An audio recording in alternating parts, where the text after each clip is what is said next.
E aí, pessoal, manhã de quinta-feira, classificação, bom rendimento e Renato na coletiva deu muitas informações. César Cidade Dias falando de Grêmio aqui no YouTube, papo de gremista para gremista. Eu quero primeiro colocar exatamente isso. Quando se vence, eu tenho sempre salientado isso para vocês, até por alguma experiência que eu tenha nesse sentido, sempre que se vence, o ambiente é mais leve, e as informações acabam brotando de uma forma um pouco mais tranquila, sem muito conflito, sem muito ataque. E a coletiva do Renato ontem mostrou muito isso. O Grêmio fez um bom jogo no primeiro tempo, decidiu, concentrado. A gente aqui aplaudiu muito o Renato por ter dedicado concentração à partida. O Grêmio fez vitória, mais do que vitória, voltou e repetiu bons rendimentos, tanto coletivos como individuais, e o Grêmio avançou na Copa do Brasil. Tem o São Paulo, que fez vitória importante contra o Flamengo, e a partir de agora não tem mais conversa. É América e Palmeiras de um lado, Grêmio e São Paulo de outro. Jogos gigantes, jogos de times que podem sim considerar ou ter grande chance de conquistar a Copa do Brasil 2020, com final lá em 2021, o jogo só no dia 23 de dezembro. E é preciso que a gente faça um relato do que foi dito, de como foi pensada a coletiva tricolor.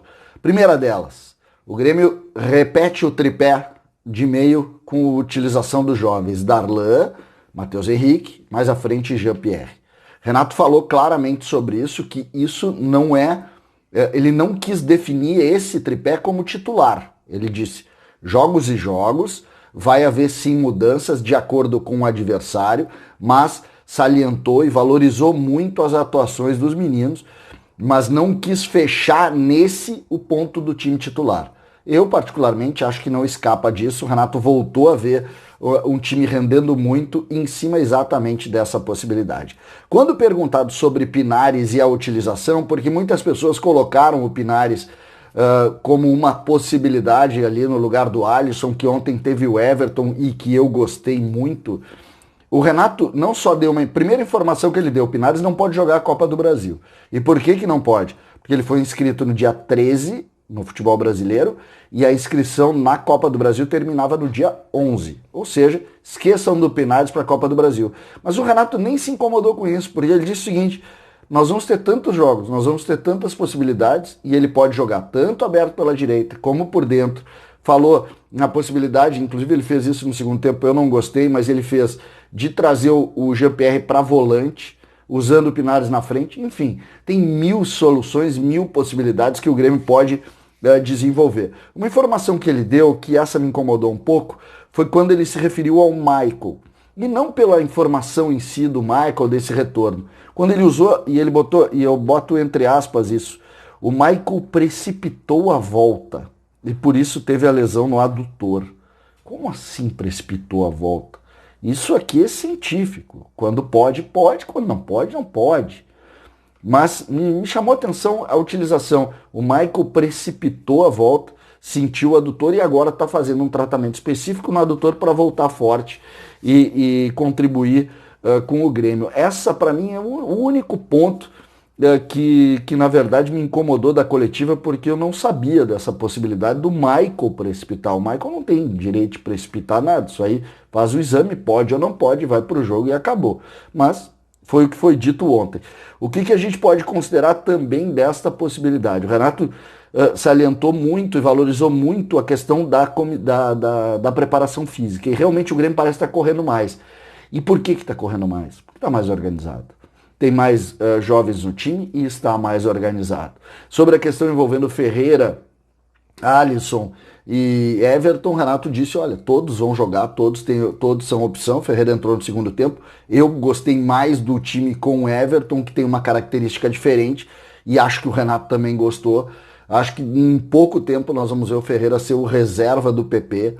PP, que é a grande figura do time, que é o grande jogador, é o jogador que faz a diferença, é o jogador que resolve todos os jogos. Ontem, mais uma vez, o PP, teve gente que disse, o PP não fez uma grande partida. Não, ele só fez o passe para os 2 gols. Só isso. Ele não jogou nada. Ele só fez o passe para os 2 gols. Convenhamos, o PP resolve todos os jogos do Grêmio. Todos. Todos os jogos do Grêmio passam sobretudo as vitórias, passam pela capacidade do PP de jogar futebol. Todos eles. E o Renato sabe disso e é mais um nessa hierarquia. A discussão é saber o tamanho do PP. Se ele vai ser, por exemplo, maior do que o Everton, que eu acho que vai. Porque ele realmente tem velocidade, ele tem força e ele tem uma característica que o Everton não tinha, que é chegar na frente do gol e ter uma capacidade de conclusão maior que a do Everton. Então, esse é o ponto. Sobre a projeção dos próximos jogos, o Grêmio tem o Corinthians com vários retornos. O Grêmio tem o retorno do Orejuela, o Grêmio tem o retorno do Kahneman, o Grêmio tem a possibilidade de estreia do Pinares. O Renato não quis acelerar isso, o Renato disse, vamos deixar ele chegar aqui para ver, mas ele com certeza vai com um grupo lá para jogar contra o Corinthians, domingo à noite, jogo fundamental para o Grêmio no Campeonato Brasileiro, é decisão sim, porque o Grêmio está chegando. Ontem o Atlético Mineiro perdeu para o Atlético Paranaense em casa, o Atlético Mineiro é um eletrocardiograma, nós podemos inclusive pensar na hipótese de tirar o Atlético dessa briga, porque ele vai fazer isso. Vai fazer bons jogos, mas vai fazer maus jogos. O Atlético enfrentou o problema do Covid, perdeu jogadores e perdeu dentro do campo. Ou seja, esse jogo contra o Corinthians é o jogo. É o jogo que a gente tem que avaliar como uma possibilidade importante do Grêmio chegar muito próximo dos líderes do campeonato. Ficar de olho no São Paulo. O Flamengo, a gente está vendo aí ontem derrubado o Flamengo. Tomou 3-0, mas não é pelo resultado, é por estar derrubado. O Flamengo vai crescer, mas até o momento não está dando indícios de que o crescimento vai ser logo. Então a gente tem que aproveitar o momento. O Grêmio vai descansar jogadores, não tenho nenhuma dúvida, porque no meio de semana já tem o time paraguaio pela Libertadores, e aí obviamente não dá para ratear, não dá para errar, é jogo de matar ou morrer. Mas o Grêmio vai jogar contra o Corinthians, contra um time forte, acho que deve jogar Lucas Silva, deve jogar talvez o Pinares, o Everton está ganhando espaço, pode jogar o Ferreira na posição lá do PP, tem o Orejuela, tem o Cortez que vai jogar, o Kahneman deve voltar, então tem time forte sim para fazer o enfrentamento. Eu montei 2 times, vocês lembram? E o time que eu montei para o jogo, ontem eu acertei, na verdade, eu só errei a questão envolvendo o Everton, que eu imaginei que fosse jogar o Ferreira, mas o restante do time a gente mais ou menos básico, a gente sabe qual é, mas o Grêmio vai fazer algumas mudanças, mas mais do que isso, o Grêmio vai forte. Vai forte porque o Grêmio quer. Eu disse para vocês lá no jogo contra o Bragantino que eu insisto tanto. Ali o Grêmio mudou o olhar. Ali o Grêmio mudou o olhar e disse, dá para ganhar esse negócio aqui. E a gente sabe que dá. Então vamos para o enfrentamento. O Corinthians está desesperado, mas o Corinthians é um time que sempre é forte, tem bons jogadores, vai fazer um jogo difícil contra o Grêmio lá. Mas dá.